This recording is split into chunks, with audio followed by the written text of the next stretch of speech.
You think working 9 to 5 is hard? Try waking up before sunrise, shackled to 5 other men, half-starved, and tasked with hauling stone blocks in freezing rain, all while knowing that if you stumble, you'll be whipped in front of everyone.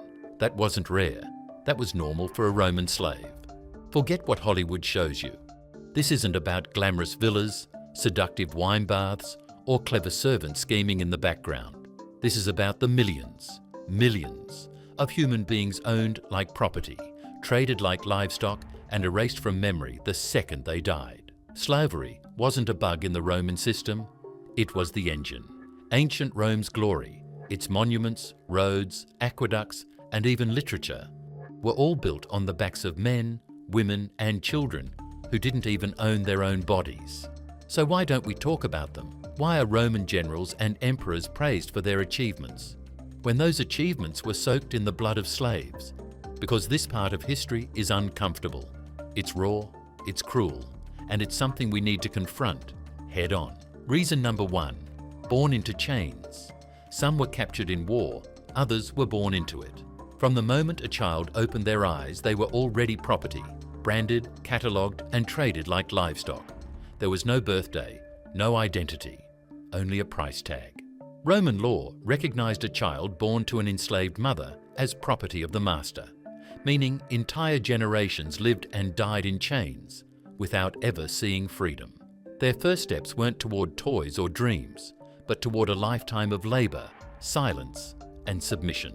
Reason number 2, auction blocks and human markets.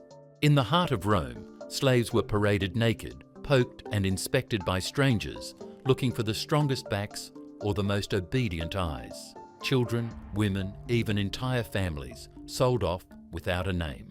Just a number, a height, a weight. Traders would cover blemishes with ash, grease muscles to exaggerate strength, and even dye grey hair black to trick buyers. And once the deal was struck, families were torn apart. A mother sent to one villa, her child to another province, never to meet again.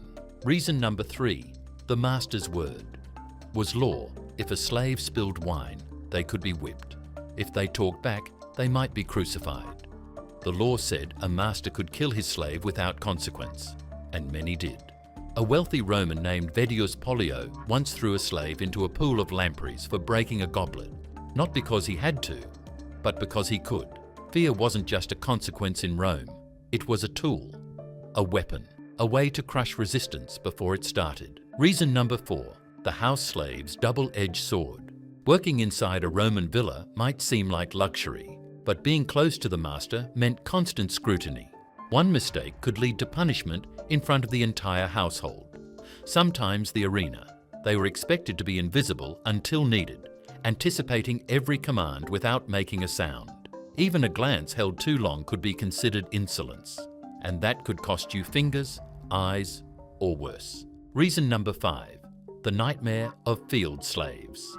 In the countryside, field slaves worked from sunup to sundown, picking olives, harvesting grain, breaking rocks. Some were chained at night to prevent escape. Others simply collapsed in their beds, praying they wouldn't wake up. Seneca described agricultural slaves as living tools, somewhere between animals and equipment. In some estates, slaves were counted not by name, but by how many were still standing at sunset. Reason number 6, sex slaves and the silent horror. The most brutal form of slavery? The one nobody talked about. Women and boys were routinely used for their bodies, a reality considered normal by Roman elites. And for the slave, saying no wasn't just unthinkable, it was fatal. There were no rights, no protections. The word rape didn't even apply to slaves. They were considered incapable of being violated. Survival often meant shutting down completely, becoming emotionally numb just to endure another day. Reason number 7, fugitive and hunted.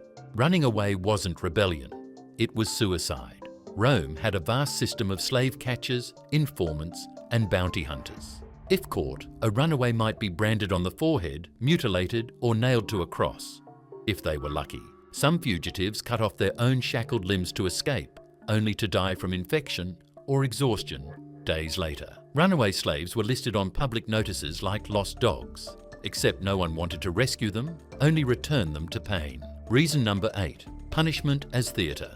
Rome didn't hide its cruelty, it glorified it. Whippings, public beatings and crucifixions were performed in full view. Slaves were forced to watch each other suffer, a daily reminder that obedience was survival. In some cities, convicted slaves were burned alive, while others were ordered to chant or laugh, turning execution into entertainment. And if a slave killed their master, every slave in the household, even children, could be executed as collective punishment. Reason number 9.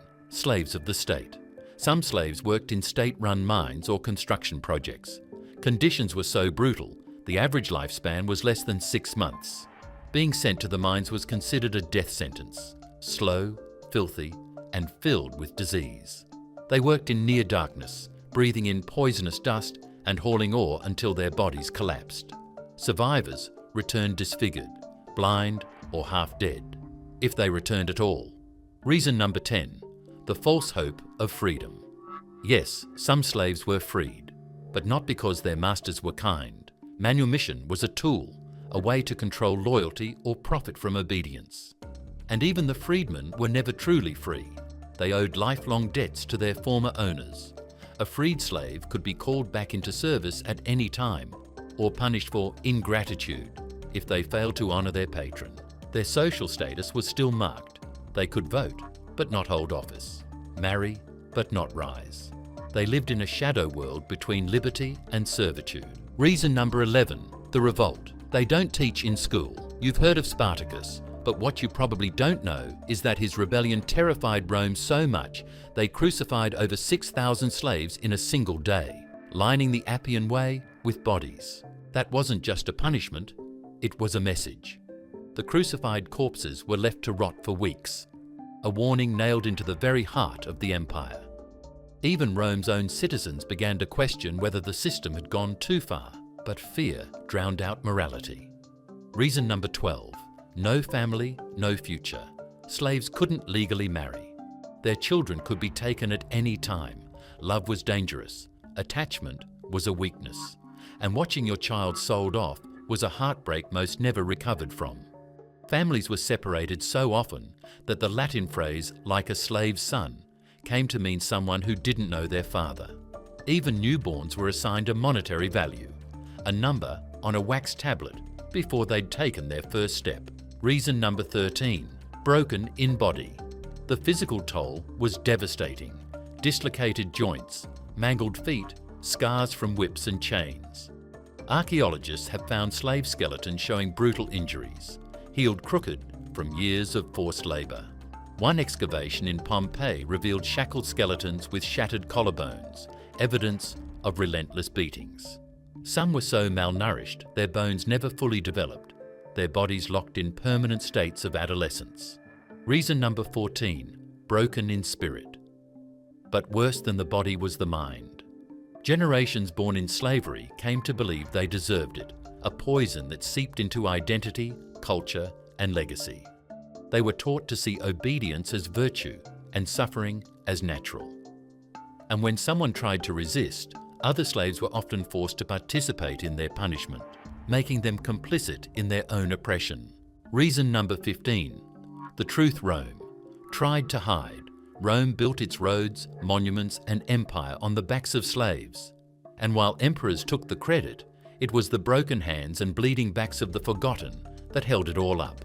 Slavery wasn't a side note. It was the engine of Rome. Historians estimate that over 30% of Rome's population at its peak were enslaved, meaning nearly every Roman household participated in the system. And yet, the records mostly praise the masters, not the millions who lived and died beneath their boots. We remember emperors, senators, and generals. But behind every marble arch was a slave who carved it with bleeding fingers. Behind every victory parade was a chained man pulling the cart. They were cooks, nurses, builders, lovers, rebels. They were mothers who lost children, fathers who were never allowed to protect them, teenagers who never grew up, just grew numb. History erased their voices, but their pain shaped the world. And if we don't tell their story, who will? If this shook you, even a little, don't let their suffering be forgotten. Leave a comment. Share this story and subscribe for more unfiltered history, told from the ground, not the throne. Because sometimes the most powerful stories are the ones Rome tried to bury.